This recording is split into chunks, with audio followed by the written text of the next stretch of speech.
Voilà, je vais d'abord aussi faire ma petite introduction, en remerciant Madame Grégoire, en vous remerciant vous, les patients et les familles, d'être ici présents et de m'avoir invité au sein de l'association Parkinson.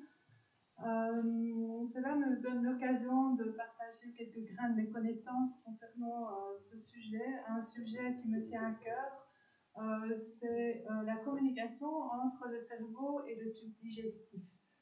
Et je vous en parlerai en particulier, évidemment, dans la maladie de Parkinson. On sait que cet axe intestin-cerveau a un rôle important dans de nombreuses maladies parce que c'est un acteur de l'homéostasie corporelle, c'est-à-dire qu'elle maintient un équilibre harmonieux du corps.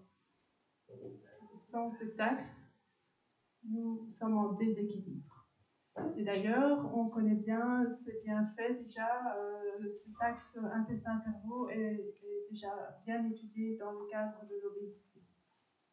Alors, bon, oui, je suis neurologue aux cliniques de l'Europe et je pratique de la neurologie générale. Comme pas mal de neurologues, je me suis spécialisée dans certains domaines.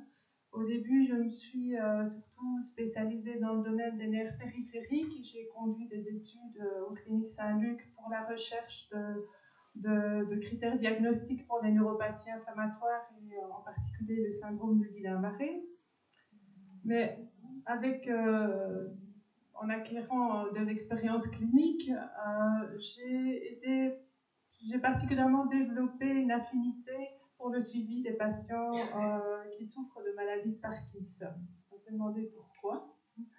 Mais parce que la dynamique, je trouve, entre le neurologue et le patient qui souffre de maladie de Parkinson, elle est très riche d'échanges réciproques qui exigent de la part du neurologue un décodage minutieux des symptômes et du vécu des patients, mais aussi de la part du patient qui doit donner tous les ingrédients pour pouvoir élaborer une bonne recette thérapeutique. Et c'est cette richesse que j'apprécie particulièrement. Aussi la confiance que les patients accordent. Et considérant le traitement médicamenteux de la maladie, c'est quand même la maladie qui nécessite le plus d'adaptation du traitement au fil du temps.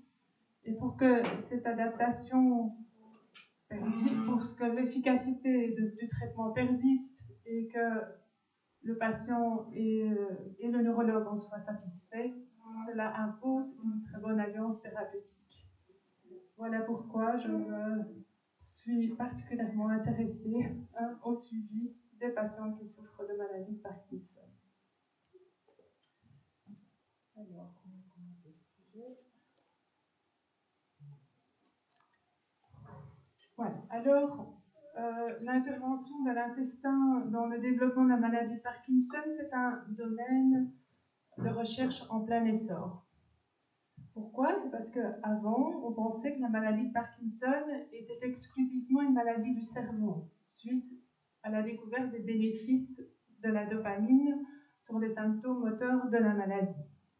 Mais les 20 à 30 dernières années, on a réalisé que la maladie pouvait être inaugurée dans d'autres structures du cerveau, mais aussi en dehors du cerveau.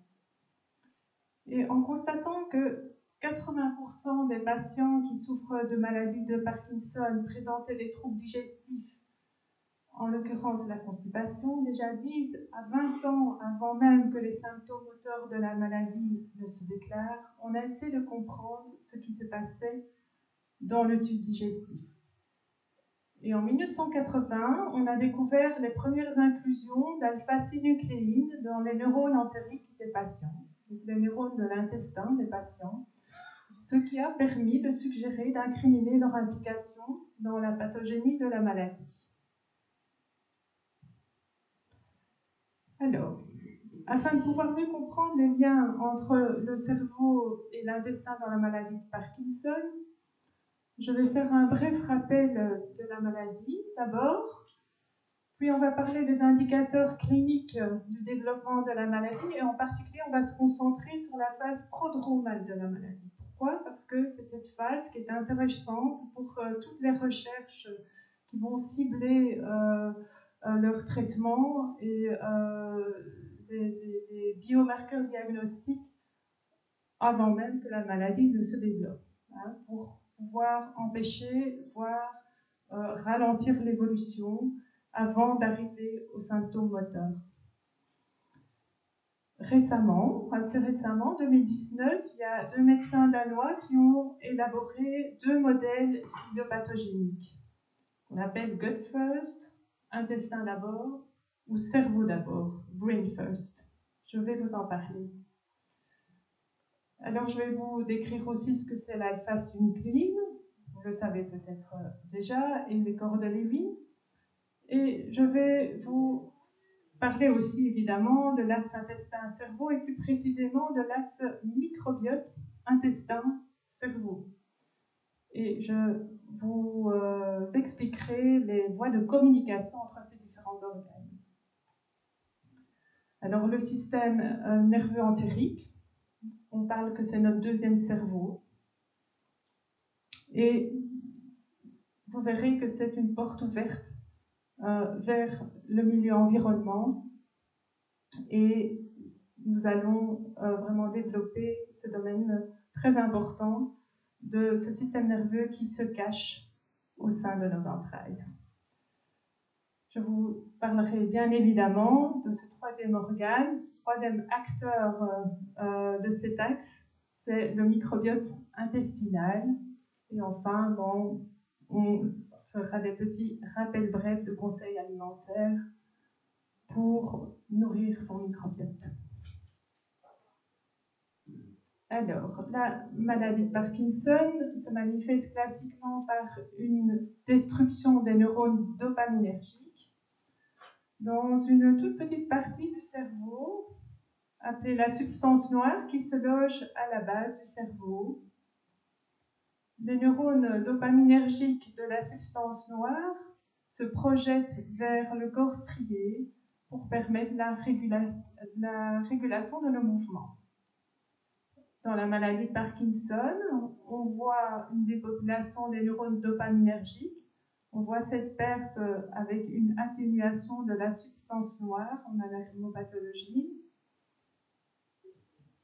Et on découvrira que une protéine anormale, qui est l'alpha-synucléine, qui est une protéine physiologiquement normale, je vous en parlerai, mais qui va s'agréger et former des petites inclusions qu'on appelle les corps de Levy.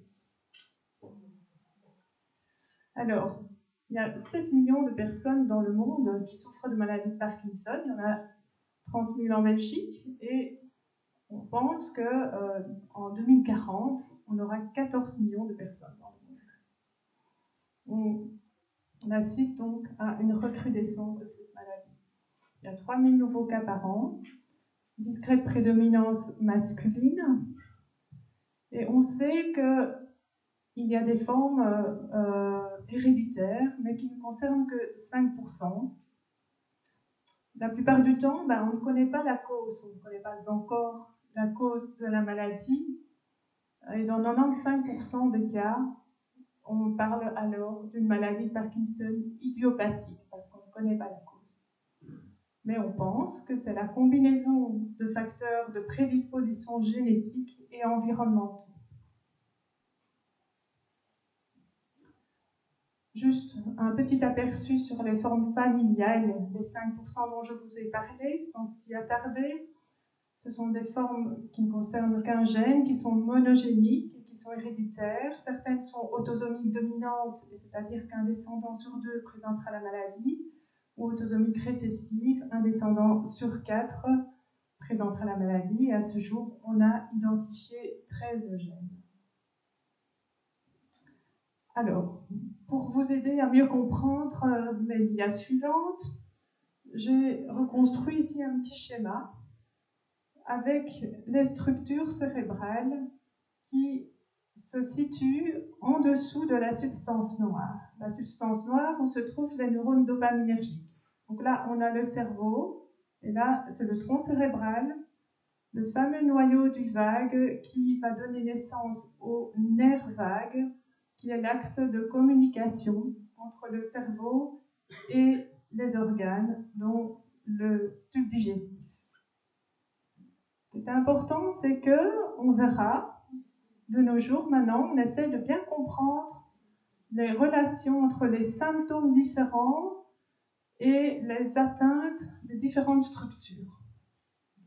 C'est pour ça qu'il y aura l'émergence de différentes catégories, de différents modèles de maladie de Parkinson. On voit que, ici, on a la formation réticulée dans la moelle et dans le tronc cérébral, dans la moelle allongée, qui a pour fonction l'attention, l'éveil, participe aux fonctions végétatives, mais aussi ce serait une structure qui serait altérée dans les troubles du comportement lors du sommeil paradoxal que l'on décrit chez un certain nombre de patients qui vont développer une maladie de Parkinson. Alors j'espère que ce schéma va pouvoir vous aider pour la suite. Alors, cliniquement, donc, la maladie elle est caractérisée par des troubles moteurs qui s'aggravent, qui sont d'apparition tardive dans la progression de la maladie, mais il y a toute une phase où il y a un développement de symptômes plus discrets et plus précoces qui s'appelle la phase prodromale de la maladie. Ici, donc en rouge, c'est la déplétion des neurones de la dopamine. Quand on voit que les neurones, il faut attendre que 50 à 70% des neurones soient perdus pour développer des symptômes moteurs. À ce moment-là, donc les symptômes moteurs vont augmenter, se dessiner, et les symptômes non moteurs, comme les troubles du comportement au sommeil paradoxal, c'est-à-dire qu'à l'état normal, lors du sommeil paradoxal, on a une relaxation musculaire complète pendant nos rêves. Donc quand on rêve, on est complètement, on a une atonie musculaire qui est régulée par la fameuse formation réticulée que je vous ai montrée. On a des mouvements oculaires rapides, mais quand il y a un dysfonctionnement de cette structure que je vous ai montré précédemment, donc celle-ci, et ce qu'on va voir dans la maladie de Parkinson ici en l'occurrence, quand il y a un dysfonctionnement, la personne va vivre ses rêves avec beaucoup d'agitation, avec des coups parce que c'est le rêve qui se bagarre, il va taper son oreiller pour le mieux. Et donc, je reviens ici. Donc, si je parle ici de cette phase-là, c'est parce que ces symptômes-là vont être un indicateur clinique du développement de la maladie et constituer un biomarqueur de la maladie pour les scientifiques qui sont en train de rechercher comment on peut empêcher l'évolution vers les symptômes moteurs. Donc, la curiosité scientifique se fait pour essayer de voir comment ça se fait que ces symptômes qui n'ont rien à voir avec le système dopaminergique, donc la substance noire, se développent bien avant. Qu'est-ce qui se passe à ce moment-là? Je rappelle donc le symptôme de constipation qui a éveillé toute l'attention et qui, comme je vous l'ai dit quand même, est un symptôme qui est certes peu spécifique, parce que constipation n'est pas égale futur Parkinson, mais quand même, ce symptôme constipation a suscité l'intérêt d'aller voir ce qui se trouvait dans le tube digestif dans cette période-là de la maladie. Et d'ailleurs, des scientifiques ont déjà trouvé que dans cette phase-là, on observait des amas d'alpha-synucléine dans les neurones de l'intestin, déjà dans cette phase-là. C'est pour vous expliquer un peu là où je veux en venir. Je veux en venir à ceci, c'est que l'innovateur ici, c'est M. Braak, un anatomiste allemand. Il a quand même joué un rôle capital dans la connaissance du rôle des lésions cérébrales de la maladie. M. Braak, il avait proposé une idée originale. Selon lui, c'était en 2003, selon lui, cette pathologie n'était pas uniquement dans le cerveau, mais dans le système digestif, et en particulier dans le système nerveux qui lui est attitré, c'est-à-dire le système nerveux du tube digestif, qu'on appelle le système nerveux entérique. C'est un terme que je veux réutiliser, qui est le système nerveux du tube digestif. On va parler souvent de l'intestin, on va dire intestinal, mais quand on dit ça, on parle de tout le tube digestif, parce que ce système nerveux, comme nous le verrons, il se trouve depuis le tiers intérieur de l'œsophage jusqu'au rectum. Alors, ce monsieur Braque, il va baser son hypothèse sur plusieurs grandes observations. Il va trouver que les lésions cérébrales les plus précoces de la maladie semblent apparaître au niveau du noyau du vague, dans le tronc cérébral, qui est ici. Et donc, quand il n'y a pas encore, en phase précoce, quand il n'y a pas encore d'atteinte de la substance noire. Alors, qu'est-ce qui se passe en aval? Comment ça se fait que l'on trouve à ce moment-là, à ces endroits-là, déjà des dépôts? Et M. Braque a constaté que ces observations correspondaient aux symptômes de l'atteinte de ces noyaux. Donc, le nerf vague, la constipation, et ici, ça c'est l'anosmie qui peut survenir par ailleurs. Donc, c'est en dehors du système nerveux, du système de la substance noire. Donc, il a établi 6 stades, M. Braque, dont on parle encore aujourd'hui, les 6 stades. Donc, la phase prodromale, on n'a pas d'atteinte motrice, il n'y a pas d'atteinte de la substance noire, donc il n'y a pas d'atteinte motrice. Quand on est dans les stades 3 et 4, on commence à voir qu'il y a une progression de la maladie vers la substance noire, et là se développent les symptômes moteurs. Et ensuite, dans les stades 5 et 6, on a découvert que ces anomalies se retrouvaient de façon ascendante vers les autres aires corticales, pouvant donner donc des perturbations cognitives et des troubles émotionnels. Alors, au fil de décennies, la maladie de Parkinson, elle est apparue de plus en plus hétérogène. On s'est posé la question, finalement, où commence la maladie de Parkinson? Il n'existe pas une maladie de Parkinson, mais 2 maladies, probablement. Donc, chacune a une origine différente. Elles ont en point commun, bien sûr, l'agrégation pathologique de l'alpha-synucléine, c'est-à-dire cette alpha-synucléine, je vais vous expliquer, elle va s'agréger, donc former des petits amas, et finalement des cordes d'aiguille qui vont devenir pathogènes pour les cellules et les neurones. Alors, il y a ces 2 scientifiques, ceux-ci, ce sont des modèles assez récents, 2019, donc c'est juste avant l'ère Covid. Ces 2 Danois ont proposé 2 grands modèles. Dans le premier modèle, c'est l'intestin, le cerveau d'abord. Donc on a découvert que certains patients développaient d'abord des symptômes moteurs, mais pas des symptômes non moteurs. Cela voulait dire qu'il y avait d'emblée une atteinte de la substance noire au départ, qui s'étend après vers les aires corticales. Et dans l'évolution, on voit que secondairement, cette atteinte descendait vers l'intestin et les autres organes. Et que les patients, dans l'évolution, en plus des symptômes moteurs, développent des symptômes digestifs, entre autres. L'autre modèle dont on a parlé, et c'est le modèle de Braque, c'est qu'au départ, on n'a pas de symptômes moteurs parce que la substance noire n'est pas encore atteinte. On a des symptômes non moteurs.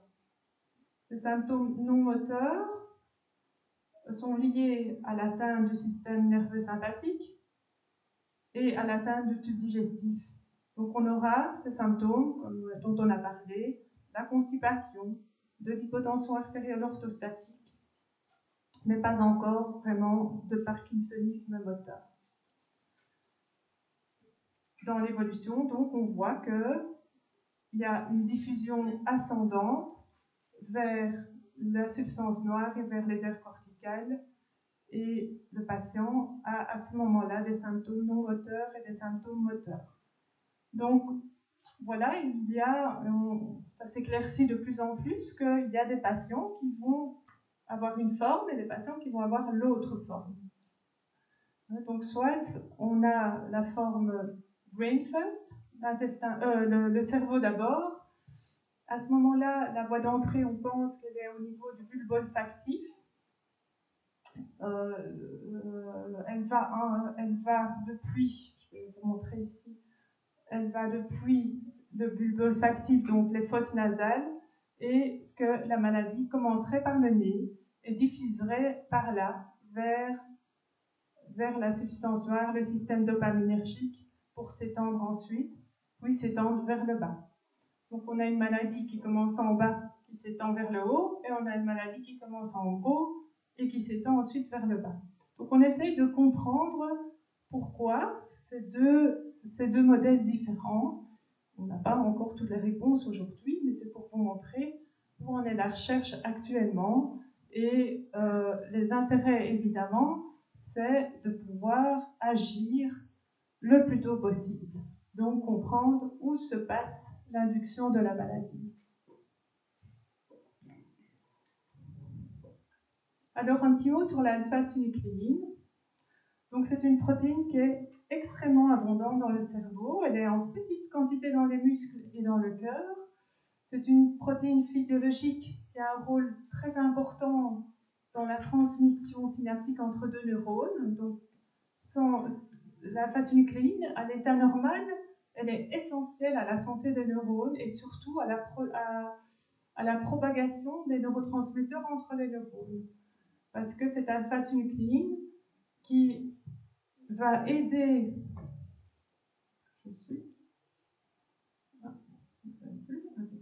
L'alpha-synucléine va aider la libération des neurotransmetteurs dans la fente synaptique et permettre donc la transmission de neurone en neurone des informations, des influx nécessaires aux tâches souhaitées. On voit que quand l'alpha-synucléine se met en amas, il y a une déplétion des neurotransmetteurs comme la sérotonine, comme la noradrénaline, le GABA, toutes sortes de neurotransmetteurs au niveau cérébral. L'alpha-synucléine, elle est toute seule là, monomère, et puis elle va s'agréger. Donc en fait, elle va faire des replis anormaux. Donc au début, elle est comme ça, et puis elle va se replier de façon anormale pour devenir des oligomères, polymères, et puis des amas fibrillaires, donc des fibrilles, pour enfin s'encapsuler dans des vésicules dans le cytoplasme et s'emmagasiner dans des corps de Lévy qui sont évidemment pathologiques et qui engendrent la mort neuronale. On a constaté donc, que cette alpha-synucléine, elle se trouvait souvent dans les extrémités nerveuses, dans les neurones qui avaient des nerfs, des extrémités de nerfs très longs et qui étaient peu myélinisés. Donc la myéline, c'est la gaine du nerf qui permet la rapidité des influx nerveux. Et on a constaté que voilà, cette alpha-synucléine se mettait particulièrement à ces endroits. Et c'est pas par hasard que finalement, elle longe le nerf vague. Le nerf vague qui est le plus long nerf crânien qui descend depuis le cerveau, je vais vous le définir aussi, dans la cage thoracique vers l'intestin. C'est un extrêmement un nerf très long et qui est très peu myélinisé. Donc, on n'a pas encore les explications, évidemment, de cette localisation. Alors, l'axe microbiote, intestin-cerveau, on sait que ce sont les trois nœuds d'un réseau de communication qui est très complexe et qui est bidirectionnel. Donc, ça va dans les deux sens, depuis le microbiote vers le cerveau et du cerveau vers le microbiote. Donc tout ça communique ensemble avec des messagers dont je vais vous parler après. Et c'est important, évidemment, qu'il y ait une bonne intégrité de tous ces acteurs pour un bon fonctionnement. Donc l'intestin, c'est une fenêtre sur notre cerveau, en sorte. Cette richesse de micro-organismes communique donc avec le cerveau, elle sécrète des molécules messagères et qui vont en même temps assurer l'étanchéité de la barrière intestinale pour éviter le passage des toxiques par l'intestin vers le cerveau. Alors ces voies de communication, c'est peut-être un peu plus compliqué, mais l'intestin, donc comme je vous le disais, et le cerveau sont en communication bidirectionnelle. Ils empruntent des voies directes.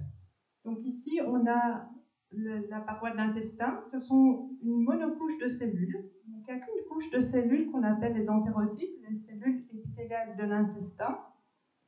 Ici, c'est la lumière de l'intestin. Et là, c'est tout le microbiote. Il y a ici également une couche de mucus qui protège. Donc c'est toute une barrière qui est protectrice pour le passage de toxiques. Cette barrière contient des cellules immunitaires aussi, qui vont directement réagir quand il y a un agent infectieux. Et on sait que 70% de nos cellules immunitaires se trouvent dans l'intestin. Donc c'est énorme, on pense qu'elles sont ailleurs, mais en fait 70% sont dans l'intestin. On a des cellules endocrines qui produisent des hormones et qui vont envoyer des messagers au cerveau par des voies indirectes. Donc soit on a les voies directes, c'est les nutriments des microbiotes qui vont directement dans la circulation sanguine et passent vers le cerveau, soit les microbiotes vont sécréter des neurotransmetteurs et vont les envoyer au cerveau aussi vers le nerf vague. Ce sont les voies directes. Les voies indirectes, c'est les voies immunitaires et les voies hormonales. Donc on a tous un système immunitaire hormonal dans l'intestin.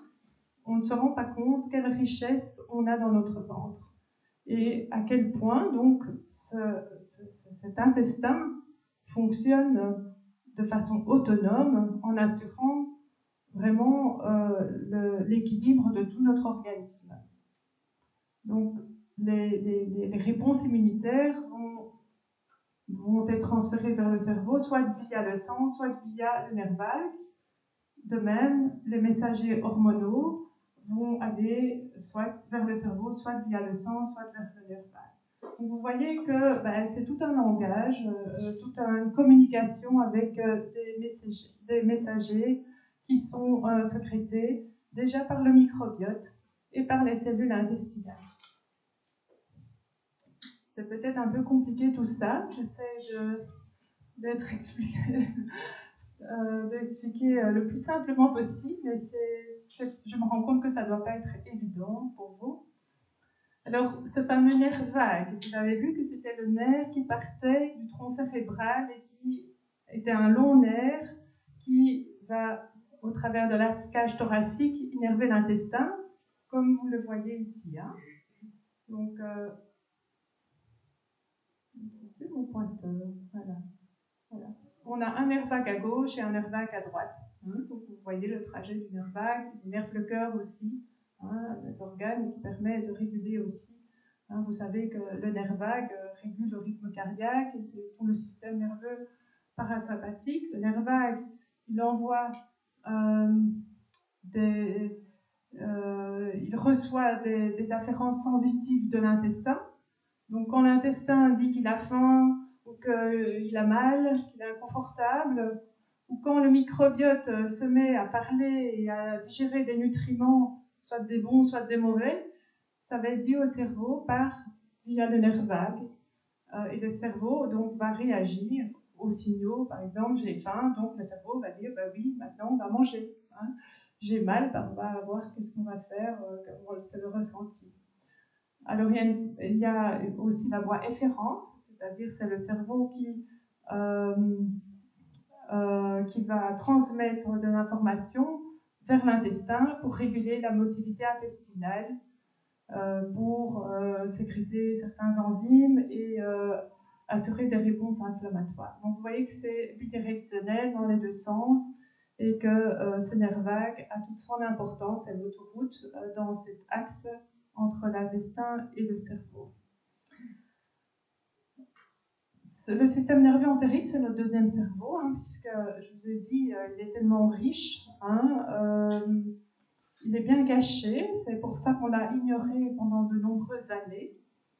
Il est constitué d'un vaste réseau de neurones et de cellules gliales. Les cellules gliales, c'est tout ce qui entoure les neurones, qui assure l'équilibre des neurones, qui les nourrit, qui produisent la myéline, qui ont un rôle anti-inflammatoire. C'est tout ce petit réseau autour des neurones qui travaillent ensemble pour assurer tout un équilibre dans notre cerveau. Donc quand je parle des cellules gliales et des neurones, tout est ensemble. Et donc ce réseau de neurones, il tapisse la paroi de l'intestin, ici. Donc ici on a la lumière de l'intestin, on a les parois, on a des muscles, les muscles lisses de l'intestin, et ils s'organisent en deux plexus. Il y a le plexus entre deux couches musculaires, qui est le plexus mi-entérique, on appelle ça, qui assure la motricité de l'intestin, donc la mobilité. Donc quand on a la constipation, quand il est défaillant. Et le plexus sous-muqueux, qui est entre des couches musculaires plus internes, qui va avoir la fonction d'assurer une bonne étanchéité de la barrière intestinale. Alors, il faut savoir, donc, comme je vous ai dit, que ce système, il peut fonctionner tout seul. Il peut fonctionner, il n'a pas besoin du cerveau, il a tout ce qu'il faut, il a les neurones, les cellules immunitaires, les cellules endocrines. Donc, c'est un véritable cerveau dans l'intestin. Et à l'origine des espèces, donc des organismes primitifs n'étaient qu'un tube digestif, en fait.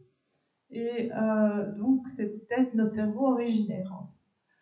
Et d'un point de vue embryonnaire, donc les cellules nerveuses de l'intestin et celles du cerveau principal ont la même origine et à un certain moment, elles s'en séparent et migrent vers le ventre pour former ce système nerveux de l'intestin, le système nerveux entérique. Il faut savoir que ce système nerveux est extrêmement riche. Il a 100 millions de neurones, 1000 milliards de synapses.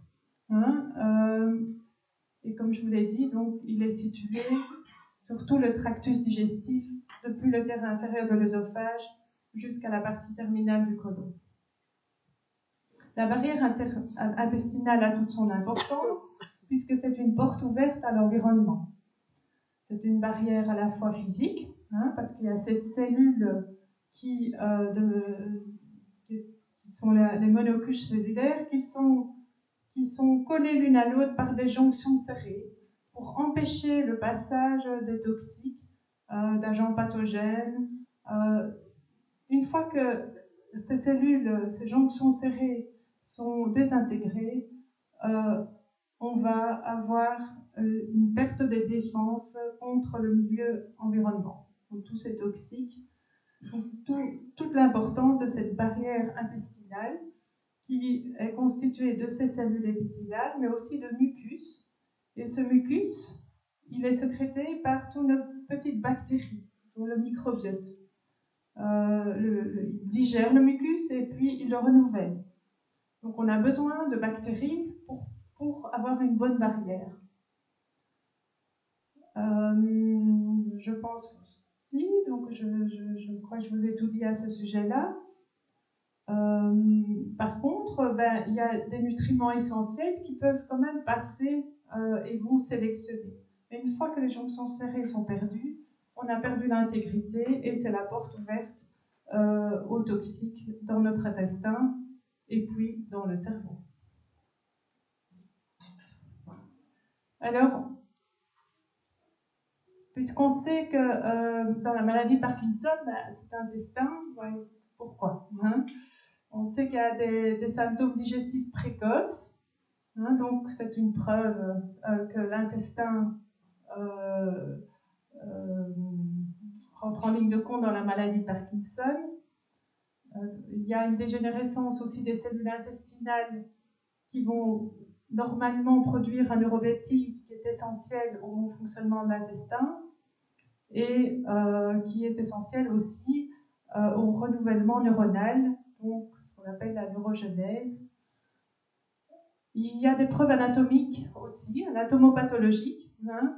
On a découvert, comme je l'ai dit tout à l'heure, des agrégats d'alpha-synucléine et de Cordelevi, donc des agrégats d'alpha-synucléine, pas d'alpha-synucléine, qui à l'état normal est une bonne protéine physiologique, qui a un grand rôle d'aide de passage des neurotransmetteurs et du bon fonctionnement du neurone. Et les agrégats, donc c'est des petits amas qui se forment et les Cordelevi, on en a trouvé donc chez les patients qui souffrent de maladie de Parkinson. On les a trouvés déjà dans les intestins 10 ans avant l'apparition des symptômes moteurs. On a vu aussi qu'il y avait des anomalies du système nerveux entérique dans cette phase aussi de la maladie. Alors, la modification du microbiote, on pense qu'elle peut aussi avoir un rôle dans la maladie. Hein, on a une diminution, comme je vais vous le montrer après, de certaines bactéries protectrices dans la maladie de Parkinson. On a une augmentation de certaines bactéries pro-inflammatoires. Et il y aurait aussi des bactéries qui pourraient être, peut-être, à l'origine de l'agrégation de cette alpha-synucléine. Pourquoi cette alpha-synucléine, qui est essentielle à la cellule ou au neurone, tout d'un coup, elle s'agrège et devient toxique. Hein. Donc, si on peut empêcher cette agrégation, on pourra empêcher qu'elle devienne toxique et on pourra empêcher l'évolution de la maladie. Donc, vous voyez ici, avant que s'installent les symptômes moteurs et qu'on fasse le diagnostic de la maladie de Parkinson, dans les formes digestives inaugurales de la maladie, pas dans les formes cérébrales, donc on va distinguer des formes digestives et des formes qui ne passent pas par cette phase-là, les formes cérébrales, qui sont beaucoup plus rapidement motrices. On voit ces symptômes qui correspondent vraiment aux structures, et ça a été ça tout l'intérêt de corréler l'évolution des symptômes et des structures atteintes dans la maladie. Alors le microbiote intestinal, il existe partout. Le microbiote, il existe partout dans le corps. Il est sur la peau, il est dans le nez, il est dans la bouche. Mais les scientifiques se sont évidemment concentrés sur le microbiote intestinal dans la maladie de Parkinson pour étudier les cibles thérapeutiques. Le microbiote intestinal, on a tous un microbiote qui nous est propre. Hein. Chaque individu, c'est un peu comme notre empreinte digitale. Personne n'a le même microbiote. Hein. On ait n'importe quelle maladie, qu'on soit sain, et dans chaque population, on a tous, si on va dans d'autres pays, ils auront un autre microbiote que nous. Qu'est-ce qui a endommagé notre microbiote ? C'est toute cette industrialisation de l'après-guerre qui font que dans les pays occidentaux, on a vraiment pu déterminer que le microbiote intestinal est beaucoup plus appauvri que dans les pays plus pauvres ou moins développés. Le microbiote, donc, c'est un écosystème de micro-organismes. Ce sont des bactéries, des levures, des virus, des protozoaires, toutes sortes, qui vivent dans le tube digestif de l'hôte, de l'être humain. Et on a 100 milliards de microbiotes dans notre intestin qui pèsent 1 à 2 kg. Donc, le microbiote pèse 1 à 2 kg dans nous. C'est assez impressionnant, c'est vertigineux, je trouve. Et il y a plus de 1000 espèces de bactéries dans notre intestin. C'est important parce que il a été longtemps réduit à son rôle de soutien dans la digestion, mais aujourd'hui, c'est considéré comme un véritable organe à part entière qui influence notre métabolisme, qui influence l'immunité, mais aussi le fonctionnement de notre cerveau.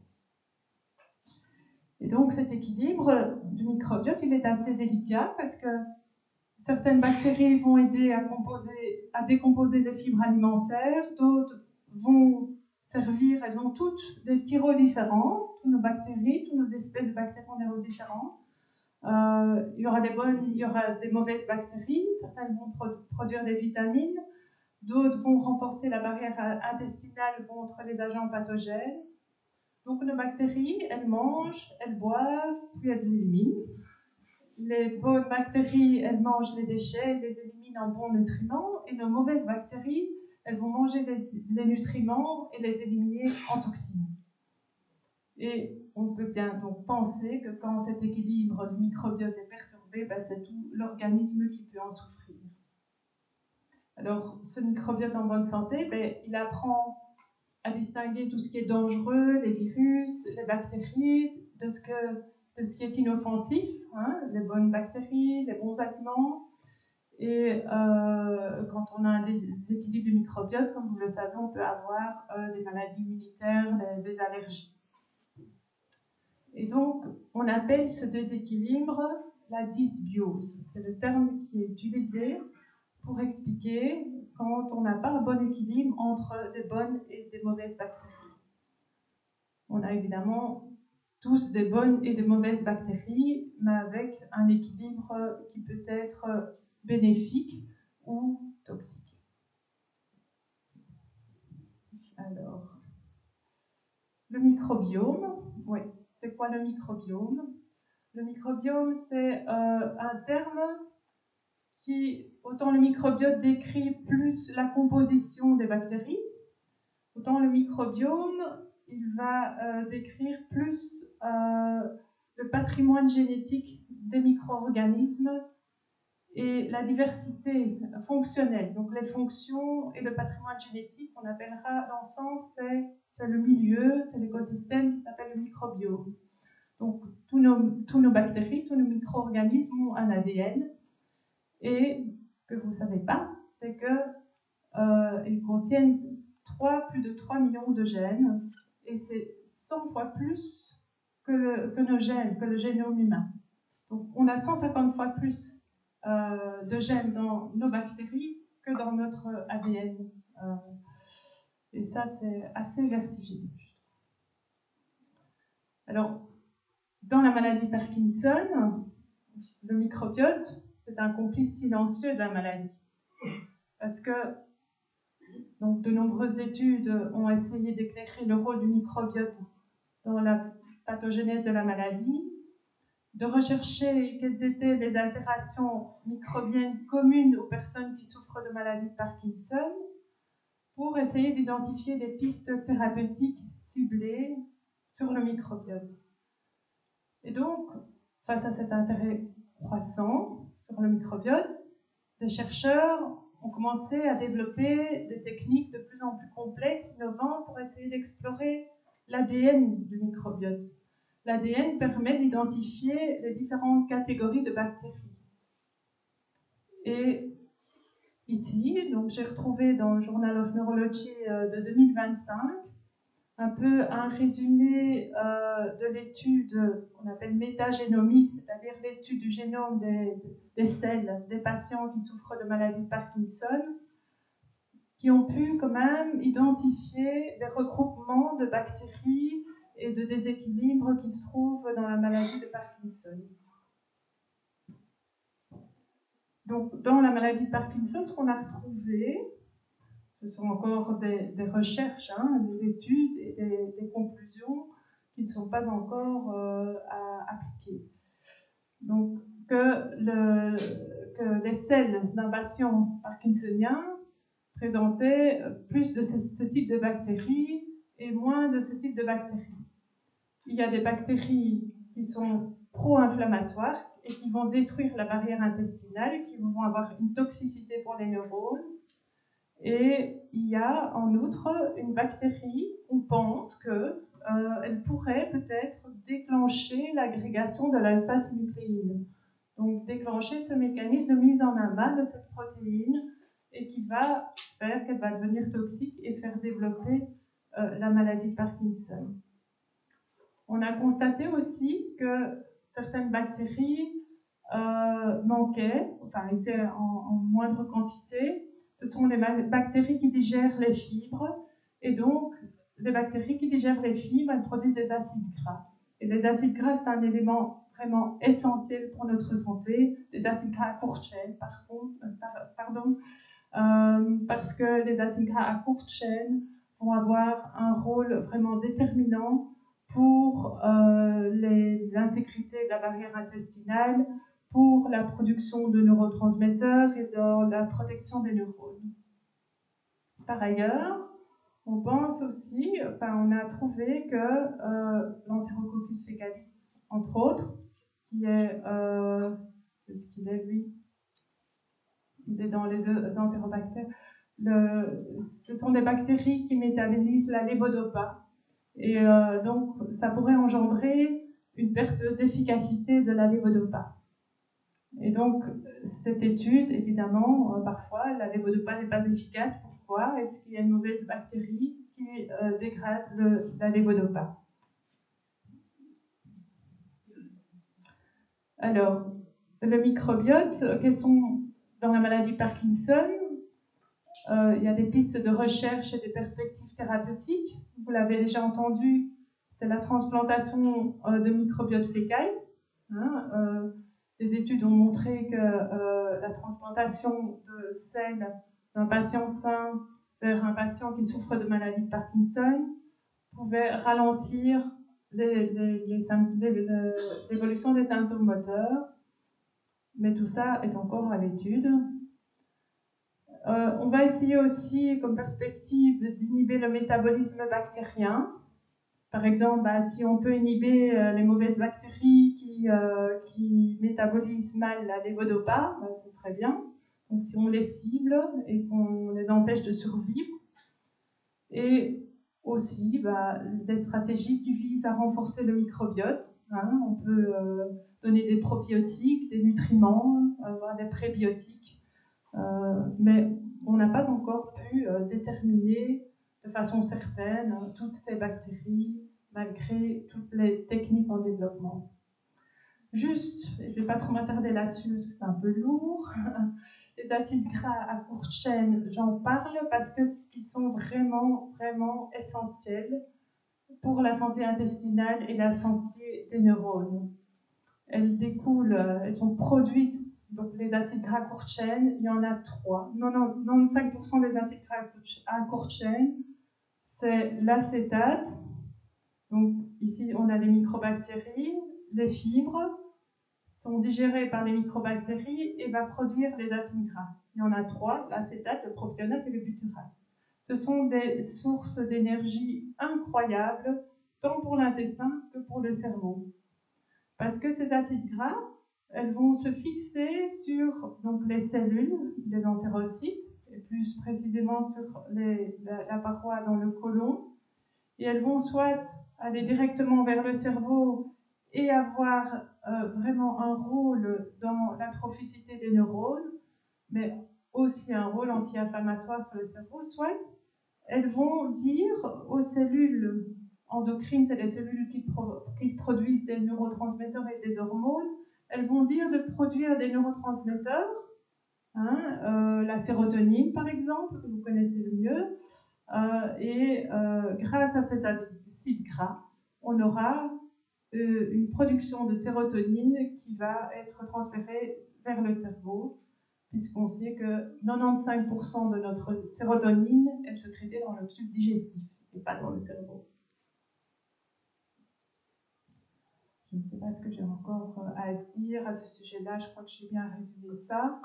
On va passer au suivant et on arrive au bout. Et donc, voilà, je fais un petit résumé. Quels aliments privilégier dans la maladie de Parkinson? Voilà, j'ai un petit peu rassemblé tout. Je me suis dit, c'était un peu petit là peut-être, ça va. Le médecin grec Hippocrate, au 5e siècle avant Jésus-Christ, avait déjà mis l'accent sur l'importance de l'alimentation comme premier pilier de la santé.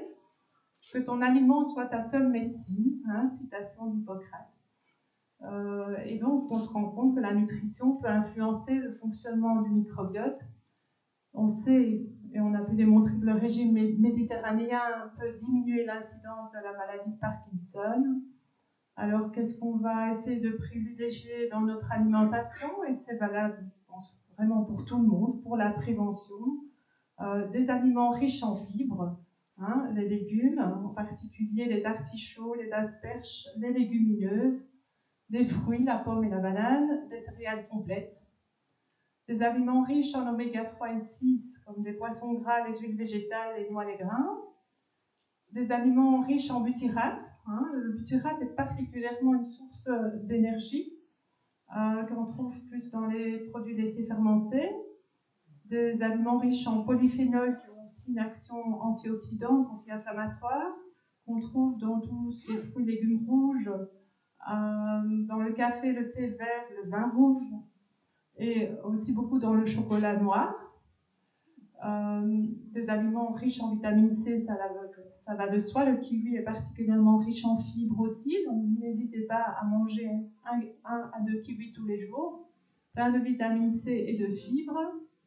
On a proposé, mais il n'y a rien de que on aurait dans la maladie de Parkinson une déplétion de protéines, de microbactéries qui produisent les vitamines B2 et B7, mais rien n'est démontré. La B12, on a vu qu'elle était diminuée, mais je pense que c'est parce que la B12 elle est diminuée parce que c'est la lévodopa qui consomme la B12 de notre corps.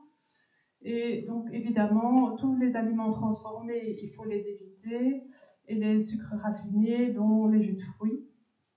Alors, manger du chocolat noir, hein, qui contient au moins 70 à 90% de cacao, pas plus que 30 grammes par jour, évidemment. C'est extrêmement riche, le chocolat noir, en minéraux, en tryptophane et en polyphénol. Et c'est ici qu'en parlant de chocolat, je pense ça maintenant, mais le professeur Jean-Jean, que certains de vous ont connu, qui est une ancienne collègue, une très bonne amie, nous avait fait un exposé sur les bienfaits du chocolat noir en neurologie. C'est un exposé dont je me souviendrai toujours, et donc ça me permet de lui rendre hommage aujourd'hui. Alors, qu'est-ce que vous allez emporter avec vous comme message aujourd'hui? Donc l'axe intestin-cerveau, comme vous l'avez vu, il a un rôle majeur dans le développement et l'évolution de la maladie de Parkinson. On identifie 2 types de maladies de Parkinson, l'une qui débute dans l'intestin et l'autre qui débute dans le cerveau. On étudie la phase prodromale de la maladie, les biomarqueurs cliniques que je vous ai montrés, donc les troubles du sommeil paradoxal, la constipation, l'hypotension orthostatique sont des cibles. Évidemment, cette phase est cible des défis scientifiques et thérapeutiques. C'est là qu'il faut agir, c'est avant même la maladie. Donc, dès qu'on a des symptômes prodromaux, on va devoir essayer de les pister, hein, pour pouvoir agir avant que n'évolue ou se développe la maladie. Alors l'intestin, c'est vraiment notre barrière aux toxiques environnementaux et au système nerveux environnementaux, et c'est un système nerveux à part entière, comme je le disais, qui est plus riche en neurotransmetteurs et en cellules immunitaires d'ailleurs. Le microbiote intestinal, c'est un écosystème invisible qui nous habite, qui est extrêmement riche et qui régule la plupart des fonctions de notre organisme. On a fait des progrès pour essayer d'identifier tous ces micro-organismes, on va dire micro-organismes, microbiotes, par les progrès de la métagénomique, c'est-à-dire la classification du génome des cellules de chaque personne, de chaque individu. C'est évidemment extrêmement difficile parce que il y a des biais, on a des confrontations à des facteurs géographiques, des facteurs génétiques, des facteurs environnementaux, des habitudes alimentaires qui sont extrêmement différentes d'une personne à l'autre et dans le monde entier. Donc, comment va-t-on faire pour pouvoir vraiment définir dans la maladie de Parkinson, il y a telle et telle bactérie qui sont pathogènes et ça sera une cible thérapeutique? C'est très compliqué, on n'y est pas encore. Et donc, on ne peut pas encore utiliser les sels, l'analyse des microbiotes. Parfois, on voit qu'il y a des analyses de microbiotes de sel, mais on ne peut pas vraiment encore les utiliser comme analyse pour un traitement actuellement. On va aussi, à mon avis, ça c'est vraiment une perspective thérapeutique majeure, c'est de comprendre pourquoi l'alpha-synucléine va à un moment donné s'agréger, se former, pourquoi elle se plie mal à un moment donné, pourquoi elle forme des polymères et pourquoi elles deviennent des fibrilles et puis elles s'encapsulent dans les corps de Levy. Parce que le corps de Levy comprend de l'alpha-synucléine, mais il va séquestrer aussi d'autres bons nutriments du neurone en même temps. Donc, il va assurer la mort neuronale. Il va vraiment mettre en péril tout le bon fonctionnement du neurone. Donc, pas que cette alpha-synucléine, le corps de Levy contient aussi d'autres